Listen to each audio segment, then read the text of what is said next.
दिया जा रहा है? मैटर। मैटर। तो मैटर क्या है कि मैटर के प्रॉपर्टी माने उसके एलिमेंट जिससे उसका निर्माण हुआ है उसे आपको 5 भागों में बांटा गया है, जिसे कहा गया था गोस्वामी तुलसीदास के द्वारा कि क्षिति जल पावक गगन समिता पंच रचित अति अधम सविता। अब ये पंच तत्व जो है आप कभी सुनेंगे किसी के भी डेथ होने पे क्या कहते हैं, पंच तत्व में विलीन हो गए। तो ये 5 तत्व हैं क्या?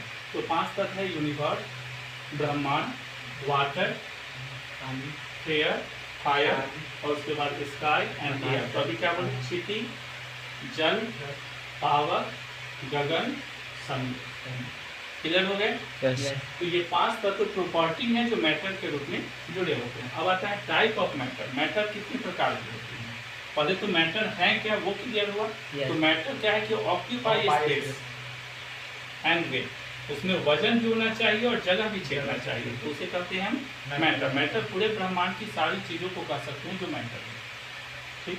मैटर के बाद आता है टाइप ऑफ मैटर, मान उसके आकार कैसे हो सकते हैं। तो आकारों का रूप है सॉलिड हो सकते हैं, लिक्विड हो सकते हैं, गैस हो सकते हैं। 2 नए इन्वेंशन हुए जिसे कहा गया प्लाज्मा और बीईसी। प्लाज्मा और बीईसी।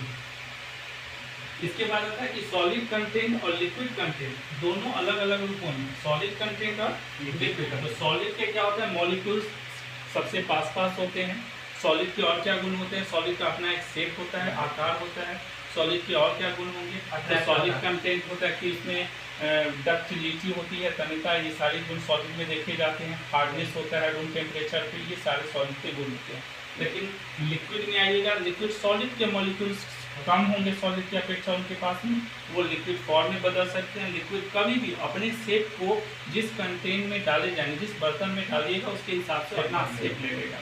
लेकिन लिक्विड का एक और गुण है कि उसका सरफेस, उसकी ऊपरी सतह सदा आपको 2 डायमेंशनल ऑब्जेक्ट में रहेगी, माने प्लेन में रहेगी, चाहे किसी चीज़ में रखें। किसी को सरफेस टेंशन के कारण ऐसा हो पाता है लिक्विड फॉर्म में। और गैस के मॉलिक्यूल सबसे वीक होते हैं इन दोनों की अपेक्षा, और ये अपने आप को जिस शेप में डालेंगे उसके चारों, जिस ऑब्जेक्ट में डालेंगे उसके चारों समान दबाव डालेंगे। जैसे देखिएगा गुब्बारे को फुलाना हो तो गुब्बारे के चारों ओर समान दबाव बनता है। और प्लाज्मा और बीईसी आपको आगे बताया गया था, जो प्लाज्मा है कि जो सूरज है उसकी जो लाइटिंग होती है उसके इलेक्ट्रॉन के प्लस या माइनस होने के कारण बनते हैं, इलेक्ट्रॉन वेव के कारण बनते हैं, अलग अलग कंटेंट होते हैं। तो जो भी ग्लोइंग ऑब्जेक्ट मैक्सिमम स्टार में पाए जाते हैं वो उदाहरण प्लाज्मा का होता है। अब बोस-आइंस्टाइन कंडेंसेशन जो है, ये कंडेंसेशन की क्रिया क्रिटिकल टेम्परेचर पे की जाती है। जैसे वायु के तत्वों को लिक्विड फॉर्म में बदलने की क्रिया करेंगे जितने तापमान पे, वो सब बीईसी बोस-आइंस्टाइन कंडेंसेशन के अंतर्गत बताया जाता है। क्लियर हुआ?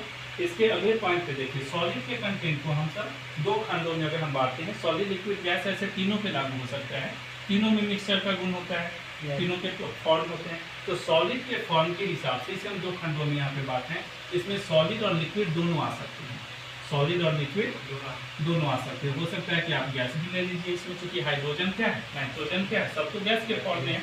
तो सॉलिड, लिक्विड, गैस तीनों फॉर्म से निकल करके 2 भागों में बांटेंगे। तो एक होगा प्योर फॉर्म, एक होगा अनप्योर फॉर्म। जब कोई तत्व एक ही प्रकार के तत्वों से मिलके बनते हैं तो उसे प्योर फॉर्म में कहेंगे। प्योर फॉर्म में आएगा मैटर और कंपाउंड, या इसे आप ऐसे भी समझ सकते हैं फिजिकल और केमिकल। आप पढ़े होंगे, फिजिकल क्वांटिटी होता है और एक केमिकल क्वांटिटी होता है। तो जो फिजिकल क्वांटिटी है वो अनप्योर फॉर्म के रूप में बने हुए लग जाएंगे, जैसे थे वैसे। प्योर फॉर्म में मैटर आते हैं, नॉन मैटर आते हैं और कंपाउंड आते हैं। अनप्योर में आते हैं तो क्या आता है, मिक्सचर आता है। अनप्योर में क्या आता है, मिक्सचर आता है। तो मिक्सचर में क्या आता है, होमोजीनियस आते हैं और हेटेरोजीनियस आते हैं। तो मेटल और नॉन मेटल आपको पीरियोडिक टेबल में फिर डिटेल में पढ़ाया जाएगा। और कंपाउंड अभी आपको पढ़ना है इसी चैप्टर में, जिसे क्या है, केमिकल इक्वेशन। इसके बाद यहाँ पे आते हैं कि ये जितने भी मिक्सचर बनाए गए हैं वो बने किस चीज से हैं। तो सॉलिड, लिक्विड और गैस से बने होंगे।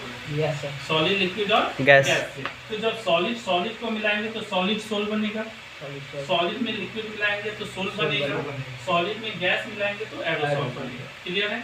उसके बाद देखिए, लिक्विड में सॉलिड मिलाएंगे तो जेल बनेगा, लिक्विड में लिक्विड मिलाएंगे तो इमल्सन बनेगा, और लिक्विड में गैस मिलाएंगे तो एरोसोल बनेगा। उसी प्रकार से गैस में सॉलिड मिलाएंगे तो क्या बनेगा, फोम बनेगा। फिर गैस में लिक्विड मिलाएंगे तो क्या बनेगा, फोम बनेगा। और गैस में गैस की कोई क्रिया नहीं बताई जाती है।